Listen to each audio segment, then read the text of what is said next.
आपण देखुछंती सचेतन न्यूज जाग्रत हेबे जनता। फुलमणी हाटपदाठारे भारतीय मजदूर संघर 69तम प्रतिष्ठा दिवस अनुष्ठित।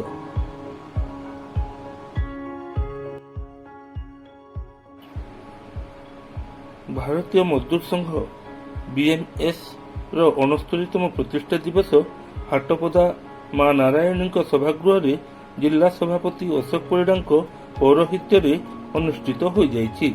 1955 मसीह दंतपंत ठेंगन पौरोहित्य भोपाल ठारे बीएमएस रो प्रतिष्ठा होइथिला।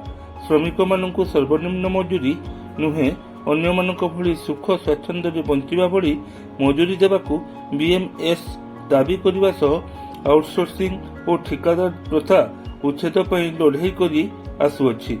आज प्रतिष्ठा दिवस बीएमएस राज्य कार्यकारिणी सदस्य विजय पात्र ए अवसर में वक्ता भाव जोगदे बीएमएस लक्ष्य और उद्देश्य संपर्क में वक्तव्य रखिथिले। कंधमाल जिला जोगाण अधिकारी अनाथ चरण स्वाई मुख्य अतिथि भाव जोगदे श्रमनीति संपर्क में सूचना देइथिले।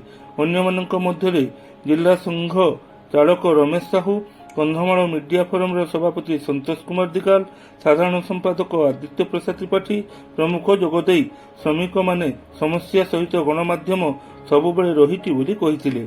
एही अवसर में श्रमिक नेता विनोद नायक, रवींद्र बेहेरा और ब्रह्मानंद बेहेरा प्रमुख को अतिथि माने संबर्धित करथिले। सांबादिक रमेश चंद्र प्रधान और बैद्यनाथ नायक प्रमुख उपस्थित थिले। कार्यकारी सभापति गोपाल बेहेरा शेष में समस्त सहयोग पर धन्यवाद अर्पण करथिले। कंधमाल रमेश चंद्र प्रधान को रिपोर्ट, सचेतन न्यूज।